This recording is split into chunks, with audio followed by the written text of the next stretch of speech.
이제 제가 말씀을 드릴 차례입니다. 저는 조선 산업에서 수소가 과연 역할을 하게 될지, 그리고 수소 선박에 관련되어서 어떤 것들이 다루어져야 할지에 대해서 간단하게 말씀을 드리도록 하겠습니다.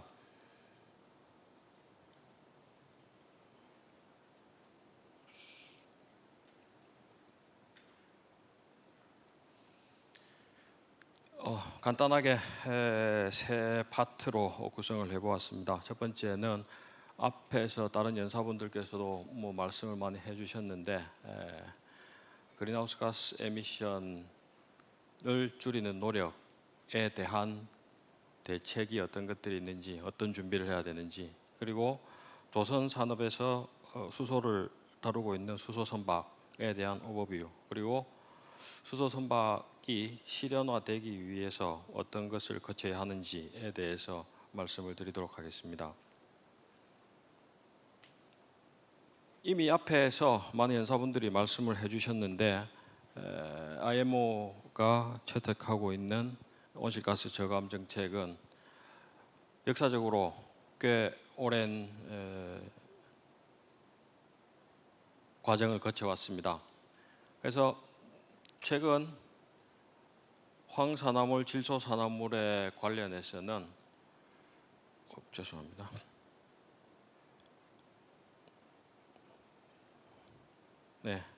질소산화물, 황산화물에 관련돼서는 예를 들면 낙스 같은 경우는 티어 3를 목표로 해서 붉은 글씨로 표시하고 있는 수준까지 떨어뜨려야지 80%를 감축할 수 있다.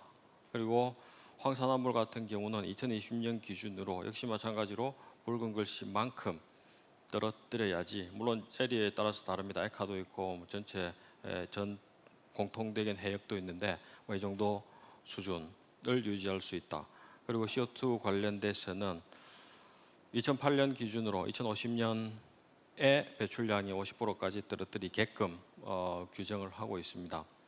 그래서 이러한 IMO의 규정에 따라 여러 기관들이 예측을 한 내용입니다.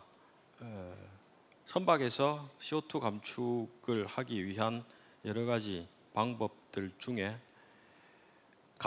기술적으로 가능한 내용들을 정리를 해보니, 선체 그 자체에 대한 지금까지 조선하는 사람들은 대부분 이해할 수 있는 선박 자체를 다루는 테크니컬 메이저 부분에서 경량화 소재를 쓴다든지 선형을 개선한다든지 하는 문제, 그리고 운항 차원에서 스피드를 줄인다든지 하는 노력, 그리고 또 하나 중요한 축이 이 얼터너티브 퓨얼입니다. 근데 기술적인 발전이나 혹은 지금의 기술 제품의 성숙도를 놓고 보면 가장 많은 포션으로 기여가 가능한 것은 결국은 얼터너티브 퓨얼이라고 이야기를 하고 있습니다. 그럼 그 선박에 적용된 얼터너티브 퓨얼이 어떤 것들이 있을까? 지금 현재 기준으로 보면 하이드로젠, 그리고 암모니아, 메탄올, 바이오퓨얼 등이 있는데, 대부분의 이런 대체 연료들이 리포밍, 개질 과정을 거쳐서 궁극적으로는 수소로 가거나 아니면 또 다른 부생 가스가 되어서 내연기관의 연료로 사용되거나 퓨얼셀에 적용이 되거나 하는 방법으로 가고 있습니다. 근데 크게 분류해서 네 가지의 대체 연료 중에서 독성이라든지, 그리고 프로덕션 과정에서 거쳐야 되는 여러 가지 기술적인 장애들을 고려한다면 현실적으로는 하이드로젠이, 그리고 퓨얼셀하고 연계되는 하이드로젠이 가장 효율이 좋을 것으로 예상이 되고 있습니다. 그런 측면에서 하이드로젠을 직접 내연기관하고 연결해서 쓰는 방법, 그리고 퓨얼셀과 연결해서 쓰는 방법 등이 공통적으로 선박의 새로운 추진 방법으로 거론이 검토가 되고 있습니다. 관련해서 세계적으로는 정량적으로 20개 이상의 퓨얼셀 프로젝트들이 진행이 되고 있습니다. 그래서 대부분은 지금 현재 연료전지 중에서도 PEMFC, 아주 폴리머 베이스로 되어 있는 연료전지를 사용하는데, 수소를 연료전지의 바로 연결해서 사용하는지, 아니면 앞에서 말씀드린 계지를 통해서 발생되는 다른 종류의 가스로서 연료전지를 사용하는지에 따라서, 그리고 발휘해야 되는 퍼포먼스 레벨에 따라서 연료전지 종류도 다양하게 검토가 되고 있습니다. 그럼에도 불구하고 메인 프로펄션 혹은 보조 동력 차원에서 여러 가지 연료전지들이 선박의 동력으로서 활용이 되고 있는 시점입니다. 예를 들면 노르웨이 같은 경우는 10% 정도의 선박이 조만간 하이드로젠 퓨얼십으로 전환이 될 것으로 예상을 하고 있고, 그리고 리뉴어블 에너지로부터 리포밍 될 수 있는 하이드로젠 프로덕션을 본다면 가격적으로도 바이오 디젤만큼 유지할 수 있다는 판단 혹은 분석도 나오고 있습니다. 그리고 노르웨이 연안에 에카 에리어하고 비슷한 효율력을 갖는 환경오염 규제 혹은 관리구역 관리를 위해서 현재 5개 제로 에미션 베슬이 건조가 되고 있는 중입니다. 전체적으로 하이드로젠 퓨얼십을 이야기를 한다면, 하이드로젠을 연료로 쓰는 선박, 그리고 하이드로젠을 에너지 그 자체로서 운송하는 선박으로 분류를 할 수가 있겠습니다. 하이드로젠을 연료로 쓰는 선박은 기본적으로는 지금 보여드리는 그림은 퓨얼셀을 베이스로 하고 있습니다. 그래서 연료를 담을 수 있는, 적재할 수 있는 퓨얼 탱크, 그리고 FGSS 시스템, 그리고 퓨얼셀 모듈, 그리고 최종적으로 선박의 기능을 유지해 줘야 되는 프로펄션 시스템으로 크게 분류를 할 수가 있습니다. 그리고 하이드로젠을 에너지 차원에서 오션고잉하는 선박을 통해서 운송하는 경우는 역시 공통적으로는 하이드로젠을 적재할 수 있는 액화 수소 컨테인먼트 시스템이 필요하게 되고, 그리고 LNG 선박, 운송 선박과 유사하게 영하 253도를 컨트롤할 수 있는 LH2 고유의 카고 핸들링 시스템도 반드시 필요할 것입니다. 그래서 이러한 선박들이 정상적으로 혹은 효율적으로 건조되기 위해서 확보를 해야 되는 기술은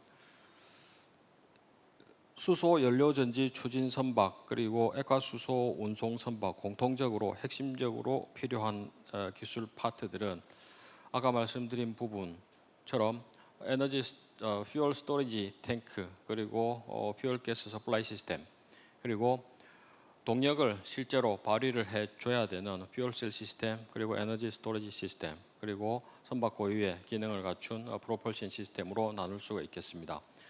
지금까지 아까 말씀드린 대로 한 20여 개 수준의 수소 연료전지 추진 선박이 기건조되었거나 혹은 지금 건조되고 있지만은, 이러한 상용급 선박을 일체형으로 테스트할 수 있는 설비라든지 연구가 진행된 적은 아직 없습니다. 그래서 이러한 세 가지에 대한 가장 핵심적인 내용을, 예를 들면 스토리지 시스템과 FGSS 시스템입니다. 기본적으로는 액화 수소를 저장해야 되는, 그래서 아까 하이코의 네덜란드 TNO의 액티비티에서도 나왔지만은 영하 253도에 해당되는 머티리얼 고유의 특성을 평가할 수 있는 설비. 그러면 영하 253도를 어떻게 무엇으로 구현을 할 것인가 하는 부분에서 온도 구현을 위해서 사용해야 되는 액체 헬륨을 다루는 설비, 그리고 상당한 수준의 단열 설비를, 챔버를 갖춘 형태에서 기계적인 특성을 평가할 수 있는 고유의 테스트 설비들, 그리고 만들어질 혹은 저장 탱크 속에 적재되어야 될 수소를 공급해 주는 설치 등등, 선박의 연료 탱크로서 혹은 LNG 저장 탱크로서 기능을 하기 위해 필요한 모든 요소들을 온도와 하중 환경과 그리고 하중을 구현해주는 설비까지 포함한 설비들이 확보되지 못하면 기본적으로 영하 253도를 다루는 탱크 개발은 불가능합니다. 그래서 이러한 설비들을 하나의 장소에 그리고 일관적으로 세팅을 하는 것이 반드시 필요하게 됩니다.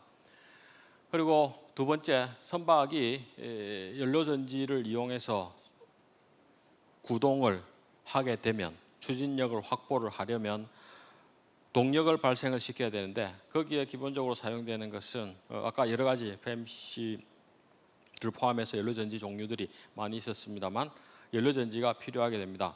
지금 현재 코리아를 기준으로 이야기를 하자면 코리아에서 가장 큰 용량으로 사용할 수 있는 연료전지가 500kW 레벨입니다. 그래서 500kW 지금 현재는 예를 들면 500kW 레벨의 클래스의 퓨얼셀을 선박용 수소 전지로 연료전지로 활용을 하기 위한 장비 혹은 성능을 평가할 수 있는 설비가 필요하게 되고 당연히 연료전지를 다루는 데 있어서 필수적인 MBOP 그리고 EBOP 설비들도 동시에 따라 주어야만 되는 겁니다. 그리고 항상 전력 확보라든지 혹은 선박이 보유해야 되는 연료전지가 일반적으로 제너레이터하고 동시에 사용할 수 없는 것은 이미 잘 알려져 있습니다. 온도차가 너무 크기 때문에. 그래서 제너레이터하고 별개의 기능을 제너레이터 역할을 할 수 있으면서 다른 형태로 기능을 해야 되는 에너지 스토리지 시스템도 반드시 연료전지하고 동시에 구동을 해줘야만 합니다. 그래서 이런 시스템이 선박의 특징에 맞는 형태로 기능을 할 수 있게끔 혹은 제품이 개발될 수 있게끔 하는 설비들이 갖추어져야 되는 거고요. 그리고 세 번째는 마지막에 이제 앞에서 구동이 된 혹은 생성이 된 전력들을 그대로 선박용 모터로 끌고 와서 실제 선박이 필요로 하는 추진 동력, 추진 전력을 만들어내는지 안 되는지에 대한 평가를 할 수 있는 설비가 필요하게 됩니다. 그래서 기본적으로 전기 관련된 설비들이 가장 기본을 이루고 있겠습니다만 최소한 상용급으로 선박용 수소 연료전지가 상용급으로 활용이 되기 위해서는 메가와트 클래스 이상의 평가가 가능한 설비들이 구축이 되어야만 됩니다. 그리고 적용하는 선박의 전류 특성에 따라서 전압 특성에 따라서 직류인지 교류인지를 무관하게 테스트할 수 있는 설비가 구축이 되어야 되고요. 그래서 최근에 대한민국은 이러한 설비들을 하나의 장소에 구축하는 사업을 시작을 했습니다. 그래서 액화수소 스토리지 시스템 그리고 퓨얼가스 서플라이 시스템을 평가할 수 있는 선박에서 예상되는 모든 종류의 환경을 고려한 온도, 하중, 기계적 특성 등을 모두 고려한 환경에서 평가할 수 있는 설비 그리고 메가와트 클래스의 하이드로젠 퓨얼셀 그리고 에너지 스토리지 시스템 그리고 메가와트 클래스의 일렉트릭 프로펄션 시스템을 하나의 공간에서 첫 번째 하이드로젠 스토리지 관련된 공간에서 생성된 혹은 스토어하고 있는 수소가 그대로 메가와트 클래스의 하이드로젠 퓨얼셀 혹은 에너지 스토리지 시스템을 거쳐서 선박이 필요로 하는 메가와트 클래스의 전력을 만들어서 그 전력으로 선박이 추진 동력이 나오는지를 확인할 수 있는 그런 장치 혹은 설비가 하나의 공간에 구축이 되는데 정부가 3,600만 US 달러 정도를 지원을 해서 아마 세계에서 이 정도 급으로 집중적으로 연구개발 설비가 집중되는 것은 이것이 처음 시도되는 사례가 아닐까 생각이 됩니다. 그래서 이름은 하이드로젠 쉽 R&D 플랫폼이라고 해서 산업계가 필요로 하는 기술 개발을 지원을 할 예정입니다. 기술에 대해서 아직까지 수소 연료전지 추진 선박 혹은 액화 수소 운송 선박에 대해서 어떤 것이 정답이라고 나와 있는 것은 아직 없습니다. 그리고 보고된 바도 아직 없습니다. 이야기가 약간 갑자기 자동차가 나오긴 한데 뭐 잘 아시겠지만 GM 파운더인 윌리엄 두란트는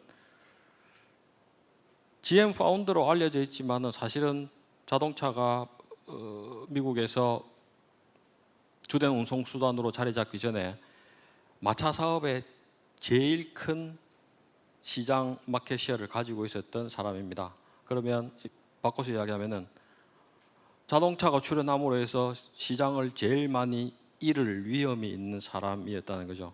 근데 그럼에도 불구하고 내 사업이 힘들어지니까 자동차를 하지 말자가 아니고 자동차로 바꾼 겁니다. 그래서 그것 때문에 GM이 만들어졌고, 그래서 모든 사람들이 보시면 뉴욕의 1900년대 핍스애버뉴에 마차만 다니다가 불과 십몇 년 뒤에 자동차로 다 바뀌었습니다. 그래서 결국은 리스크 그리고 챌린지가 요구된다고 하더라도 산업이 혹은 리딩하는 기관, 사람들이 어떤 스탠스를 취하느냐에 따라서 산업의 구조는 많이 바뀔 것입니다.